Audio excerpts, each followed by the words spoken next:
নমস্কার বন্ধুরা, blogging with Sanjay চ্যানেলে চলে এলাম নতুন একটি ভিডিও নিয়ে। এবারের ভিডিও আমাদের বাইকে করে সিকিম রাইড। জীবনে একটা স্বপ্ন ছিল নিজের বাইক নিয়ে পাহাড়ে ঘুরে বেড়াবো, তাই আমরা বাইকে করে বেরিয়ে পড়েছিলাম সিকিমের উদ্দেশ্যে।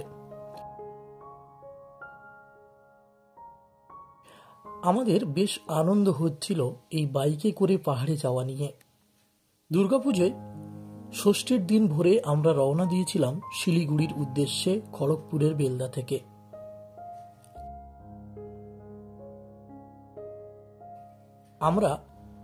আমি এবং আমার ওয়াইফ আমরা বাড়ি থেকে বেরিয়েছিলাম ভোর ঠিক 3:45-এর দিকে। তবে আমরা একা যাচ্ছিলাম না, আমাদের সঙ্গে যাচ্ছিল আরও 4টে বাইক এবং 3টে কাপেল। তাদের সঙ্গে আমাদের সাক্ষাৎ হবে বর্ধমানে।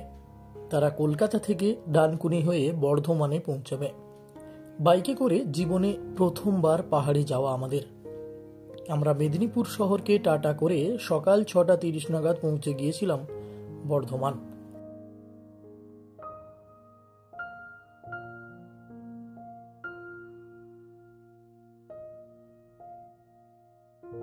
বর্ধমানে কয়েক ঘন্টা অপেক্ষা করতে হয় আমাদের। অপেক্ষা করতে করতে অবশেষে তারাও এসে পৌঁছায় বর্ধমান এবং আমাদের সঙ্গে দেখা হয় তাদের।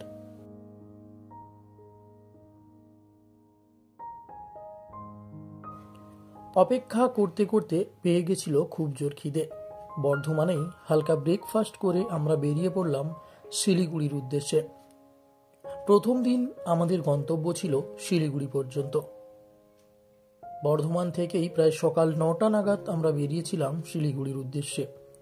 12:30 নাগাদ আমরা পৌঁছে গেছিলাম মোরগ্রাম হাইওয়েতে। সেখানেই আমরা ইয়ারাদা ধাবা নামে একটি ধাবায় আমাদের দুপুরের লাঞ্চ সেরে নিলাম।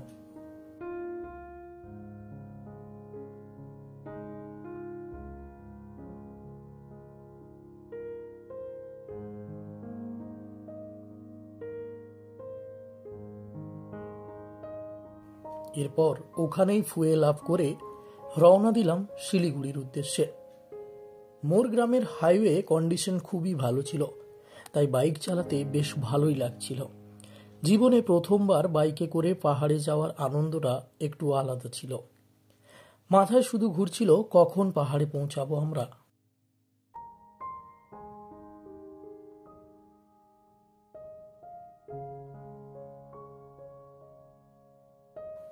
তাই বাইক টেনে বিকাল 4টা নাগাদ আমরা পৌঁছে গিয়েছিলাম ফারাক্কা। আর ফারাক্কা পৌঁছাতেই দেখি ব্যাপক জ্যাম। আমরা ফারাক্কা ব্রিজের ফুটপাত ধরে পেরিয়ে গেলাম ব্রিজ।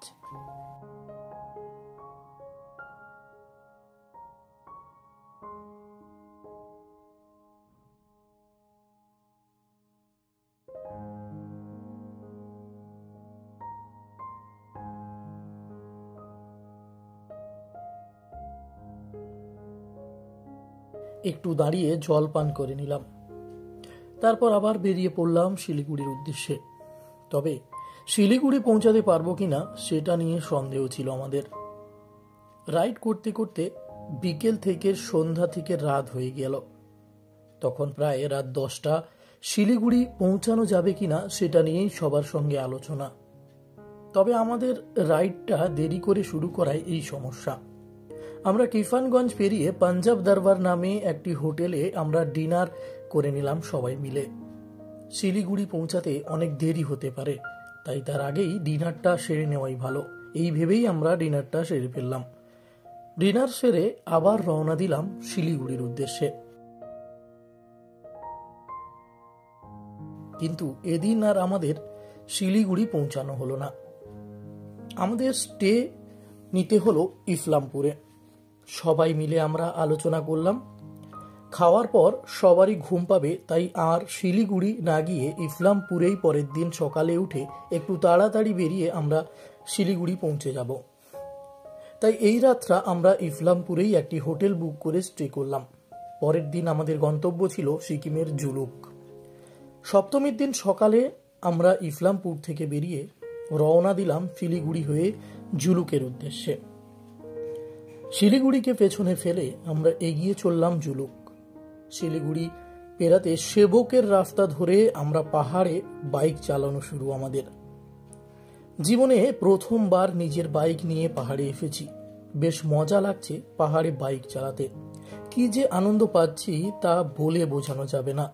এদিকে আমার ওয়াইফেরও খুব আনন্দ হচ্ছে বাইকে বসে পাহাড় দেখার। দুপুর প্রায় 1:30 নাগাদ আমরা রংপুর চেকপোস্ট পৌঁছাই। তবে আমাদের সঙ্গে বাকি যে রাইডাররা ছিল তারা বেশ কিছুটা এগিয়ে গিয়েছিল। আমরা ছিলাম 2টো বাইক, অঞ্জনদা এবং আমি। আমরা রংপুর ঢুকতেই ব্রিজে দাঁড়িয়ে বেশ কিছু ছবি তুললাম সবাই মিলে। ছবি তোলার পর এগিয়েই রংপুর শহরে ঢুকে আমরা দুপুরের লাঞ্চ সেরে ফেললাম। ততক্ষণে আমাদের যারা বাকি রাইডার ছিল তারা বেশ কিছুটা এগিয়ে গিয়েছিল। লাঞ্চ করার সময় ভাবছিলাম আমাদের আজও রাতে বাইক চালাতে হবে পাহাড়ে। জুলুক পৌঁছাতে গেলে এটাই করতে হবে আমাদের। তবে মনের জোর ছিল আমাদেরকে আজ জুলুক পৌঁছাতে হবে, না হলে আমাদের পুরো প্ল্যানটাই ভেস্তে যাবে। তাই রাত হলেও আমরা পৌঁছাবো। আমরা ঠিক পৌঁছে গেলাম জুলুক। জুলুকে গিয়ে একটি হোমস্টে নিয়ে সপ্তমীর রাতটা ওখানেই কাটালাম। সত্যি বলতে পাহাড়ে বাইক চালিয়ে বেশ মজা লাগছিল আমার। তবে রংপুর থেকে জুলুকের রাস্তা খুব একটা ভালো ছিল না, পুরোটাই অফরোড। বেশ কিছুটা অফরোডিং ছিল রাস্তায়। সব কিছুই উপভোগ করছিলাম পাহাড়ে বাইক চালিয়ে। প্রথমের দিকে একটু ভয় লাগছিল, তবে পরের দিকে সেই ভয়কেই জয় করে বেশ মজা নিয়েছি পাহাড়ে বাইক চালিয়ে। আজকের ব্লগটা এখানেই শেষ করলাম।